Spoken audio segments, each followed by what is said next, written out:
Hi, my name is Mercedes, and today I'm going to be explaining why affirmative action is helpful. I came up with 2 reasons why AA could be beneficial. First is its intention to balance admissions between the more and less fortunate due to minority discrimination, as well as minority opportunities. And second is the diversity it promises to bring to the student body, which benefits everyone involved with the university. Affirmative action is important because it's trying to balance previous discrimination in schools against minorities. It's a proven fact that colored students are highly underrepresented in universities, and affirmative action wanted to influence that. The intentions of affirmative action were good. It was a way to make up for past mistakes and to avoid history repeating itself. Universities didn't always include the way a person grew up as a factor in admissions. Instead of looking at what was offered and how the student performed, they look at the performance result and made a judgment based off that. Affirmative action is an attempt to level the playing field of generationally suppressed minorities. For example, a Hispanic student who's in a low-income family and lives in a rougher part of town doesn't have the same quality educational opportunities as other students who live in a wealthy socioeconomic area. That's not the Hispanic students' fault, and they are already starting off a significant pace behind the other students in the admissions race. This tips the scales of fairness because Hispanic students started their race from behind the other students. Instead of making that student work twice as hard to reach the rest of the racers, affirmative action was created to ensure fairness amongst applicants. The idea is that they can even the scales by using affirmative action programs in universities. A person who wants to go to college only has what they've been given to offer. So it's difficult to compete when you didn't have quality opportunities, unlike your other classmates. Another pro to affirmative action is ensuring a diverse student body. Culturally diverse student bodies benefit students and their education. It opens new horizons for students who otherwise would stay in their comfortable bubble. Students can learn things from people who are different from them in ways that no teacher or professor could teach them. It also helps students understand people who are different from them in the workplace once they move on from college. And this is why affirmative action was supported and why it was a helpful tool to combat previously discriminatory mistakes. I'm Andrew, and I'm arguing the point of affirmative action being harmful. So, overall, affirmative action does not work. It has caused more harm than help in recent years.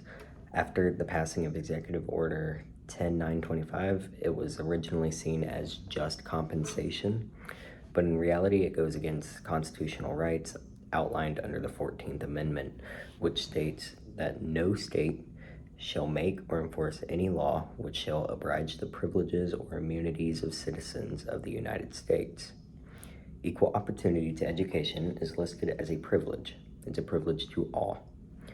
Affirmative action denies that opportunity, more so favoring skin color and quotas than broadband skill-based networking and matching. Heritage.org made a report on poverty and inequality which outlined that race-based policies should not be used to achieve diversity. The report also lists that 2 separate standards were used in the acceptance to the University of Michigan. Even though some met the standard in grades and skills, due to their color of skin, they were rejected. That does not sound like a very just way for equal education opportunities. And the University of Michigan was just one of many schools. A lot of Ivy League schools were ridiculed for basically abusing affirmative action to just meet quotas instead of getting, I guess, good class sizes, effective classes. The Ivy League schools like Harvard, Stanford, Clemson, just all these big name schools. The case outlined in the University of Michigan was Gratz versus Bollinger, and the court ruled that racial discrimination did in fact take place. Another case is the one of Ricky versus DiStefano, which outlined racial discrimination in the workplace, not just a school. Ricky was denied a promotion in the fire service due to no black firefighters scoring high enough. The court also ruled that racial discrimination took place in this case as well. It is often argued that diversity is the goal for workplaces and universities across the nation, but preferences should be based on unusual characteristics, not race, as stated by the Stanford magazine, which is another credible source. The Supreme Court of the United States argues that universities should focus on obtaining diversity through merit and skill. Nobody should be denied an opportunity through skin and gender differences, especially in the workplace, education place, and in their overall lifestyle. At the end of the day, affirmative action is very harmful. It started out as a great idea back in the 60s with the Civil Rights Act, but nowadays it is helping more and it's not necessarily needed. And universities especially should focus on the skills that their youth is coming in with instead of meeting a quota. So I will be presenting the article, which is called Divided Supreme Court Outlaws Affirmative Action in College Admissions, Says Race Can't Be Used. It was written by Mark Sherman, and it was published June 29th, 2023. The entire backbone of this article is basically talking about how the Supreme Court struck down affirmative action in college admissions, basically saying that they could not declare race as a factor for admitting or rejecting students into their institutes. And it forced institutes to also look for different ways to create diverse student bodies. So basically, as the article continues on, it basically talks about how the court decided that this was unconstitutional and it violates the Constitution. And it also says that a law that applies to colleges that receives federal funding, it violates this law, and applies to colleges that receive federal funding. That's like a majority of the colleges. So a lot of colleges are having to abide by this law, and they're having to change how they do their admissions process, how they are viewing students, and how they're choosing and deciding how they get in or whether they're not going to get in. But it can't solely be based off of race alone.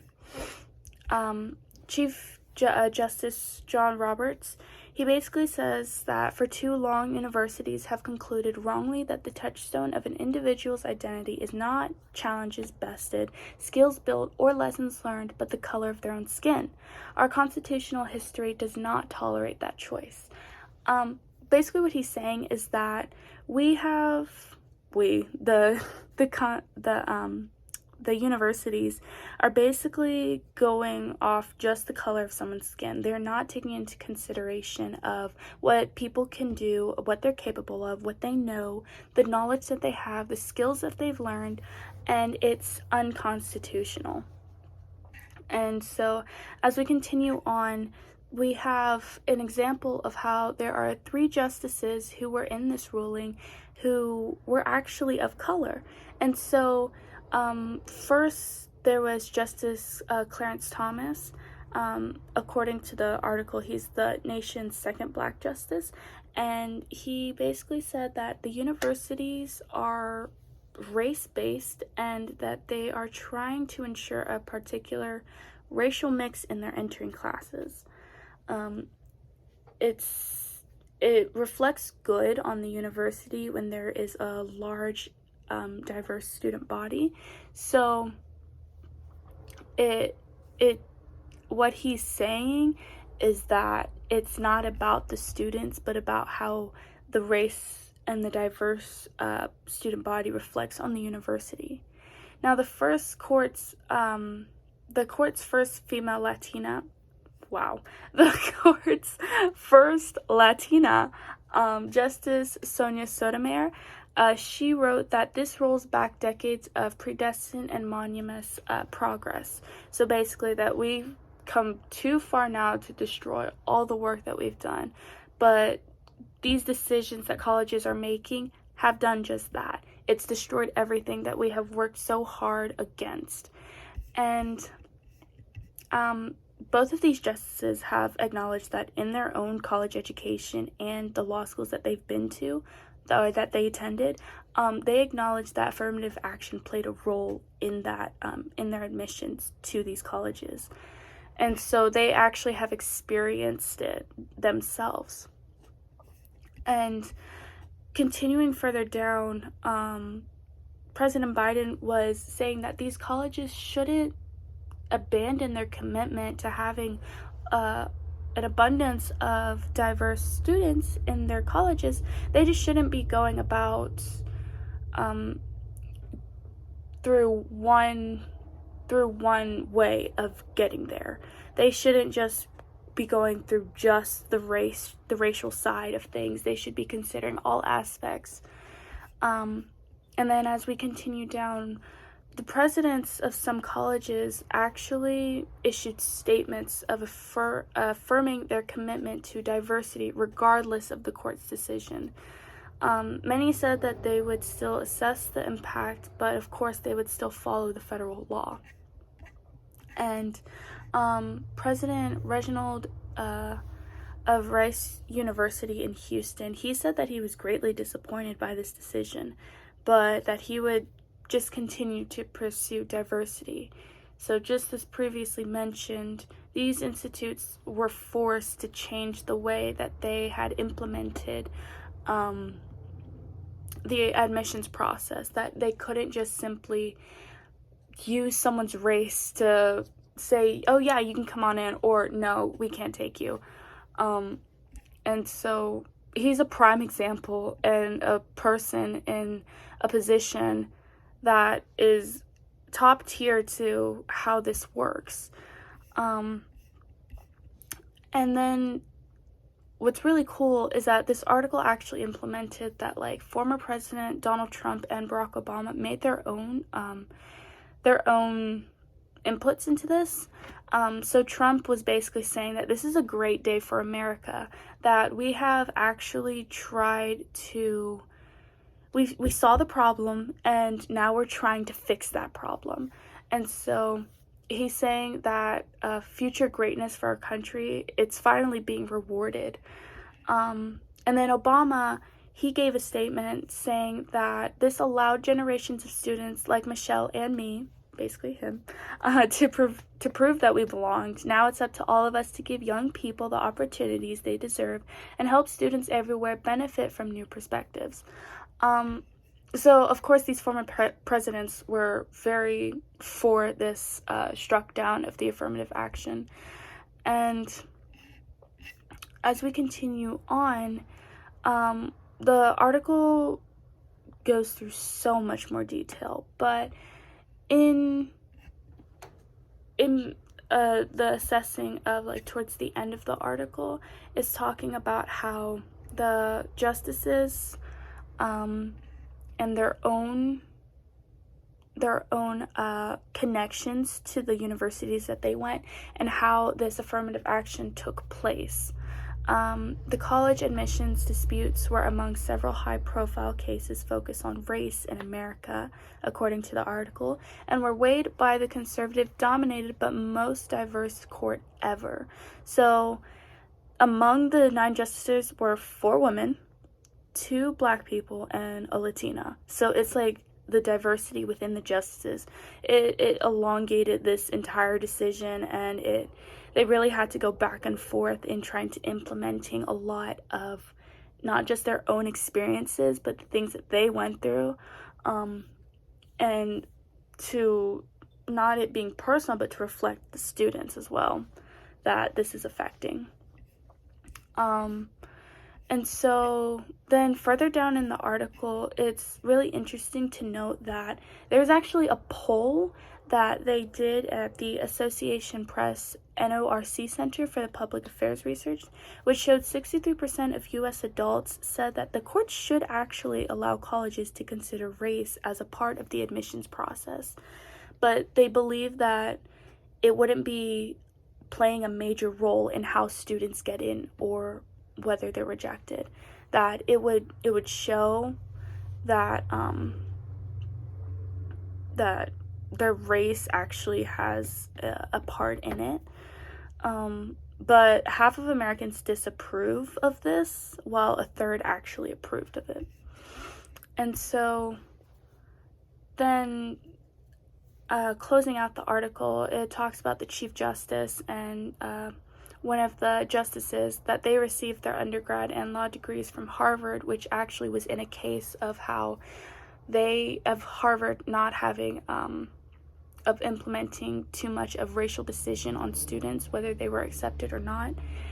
And it's very interesting to see how these justices had gone through that themselves. And so all of this, through this article, how it reflects back into class, it not only describes how the judiciary system works, how these justices were having to make these decisions going back and forth, like as we talked about in class, almost like in that secret conference room, and in the voting process, how it brought out through this case, but it even touches on civil rights and the things that we've been talking about, of like things that are unconstitutional, things that are constitutional, which of course one of these things that the justices had actually said that this was unconstitutional. So I think it's really interesting that even though, and of course it's very, very sad that we're still having to discuss racial problems given our country's history, but it's very interesting how the judiciary system works and how it's very much implemented into this article.